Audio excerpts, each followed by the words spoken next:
নম্বর শ্লোকে স্বয়ং শ্রীকৃষ্ণ বলছেন, বিদ্যা বিনয় সম্পন্নে ব্রাহ্মণী গরিহস্তিনী সুনিচৈবা স্বপাকে চা পণ্ডিতঃ সমদর্শিনঃ।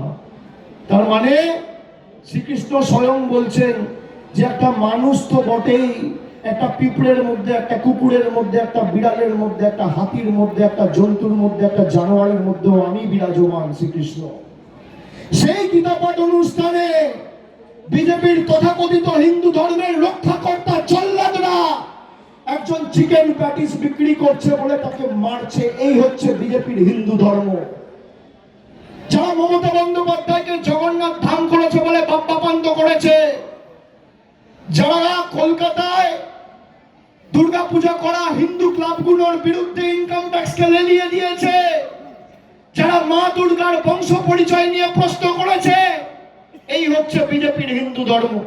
10টা শ্লোক বলতে পারবে গীতার? কোনদিন পড়েছে? হিন্দু ধর্ম কি?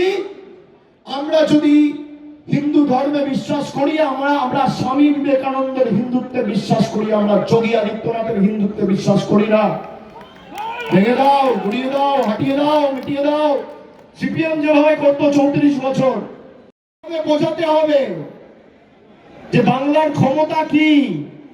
আর বিজেপি এমন একটা দল, যদি এরা আগামী দিন ক্ষমতায় থাকে তাহলে মাথায় রাখবেন আপনার মৌলিক অধিকার কি, আপনি বাড়ি থেকে বেরোতে পারবেন না। আজকে বলছে ভোট দিতে গেলে ফর্ম ফিল আপ করো, কালকে বলবে নিঃশ্বাস নিতে গেলে ফর্ম ফিল আপ করো, বলবে জল খেতে গেলে ফর্ম ফিল আপ করো। আপনারা দেখেছেন আজ থেকে 1 মাস আগে গীতা পাঠ অনুষ্ঠানের নাম করে একটা সংখ্যালঘু নিরীহ ভাইকে সে চিকেন প্যাটিস বিক্রি করছে বলে মারছে। দেখেছেন?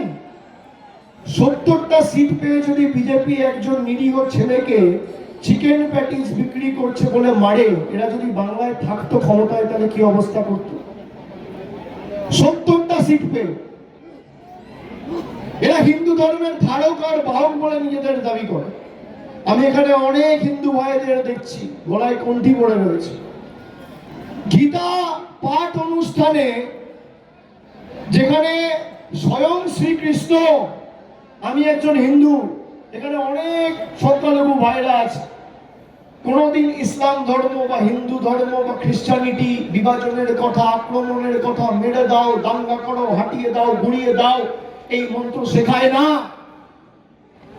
গীতা পাঠ অনুষ্ঠানে যেখানে স্বয়ং শ্রীকৃষ্ণের মুখের বাণী পড়ছে, গীতা একমাত্র হিন্দু গ্রন্থে, হিন্দু ধর্মের মধ্যে একমাত্র গ্রন্থ যেখানে শ্লোকগুলো স্বয়ং শ্রীকৃষ্ণের মুখের বাণী।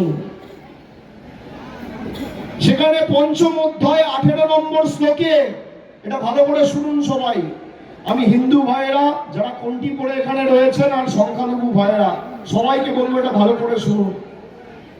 গীতা পাঠ অনুষ্ঠানে